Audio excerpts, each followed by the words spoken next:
হরে কৃষ্ণ। প্রভুপাদ বাণী, জানুয়ারি 7।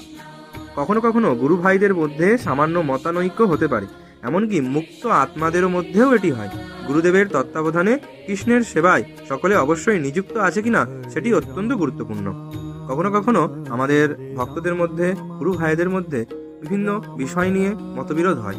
প্রভুপাদ এখানে বলছেন এটি স্বাভাবিক, কারণ একসঙ্গে থাকলে বিভিন্ন বিষয় নিয়ে মতবিরোধ হতে পারে। যেমন এক জায়গায় যখন কিছু বাসন রাখা হয়, তারা একে অপরের সঙ্গে লেগে শব্দ করবে, এটি স্বাভাবিক। কিন্তু মূল বিষয়টি হচ্ছে আমরা সবাই মিলে একসঙ্গে গুরুদেবের নির্দেশে, গুরুদেবের তত্ত্বাবধানে কৃষ্ণের সেবায় যুক্ত আছি কিনা সেটি সবথেকে গুরুত্বপূর্ণ। তাই আমাদের মধ্যে যতই মতবিরোধ থাকুক না কেন, আমরা আমাদের শিল প্রভুপাদ গুরুদেবের নির্দেশে কৃষ্ণের সেবায় যুক্ত থাকবো। একসঙ্গে হাতে হাত রেখে, কাঁধে কাঁধ রেখে আমরা কৃষ্ণের সেবায় যুক্ত থাকবো। এটাই প্রভুপাদের নির্দেশ এবং প্রভুপাদ আমাদের কাছে সেটাই চান। হরে কৃষ্ণ। জগৎগুরু শিল প্রভুপাদ কি।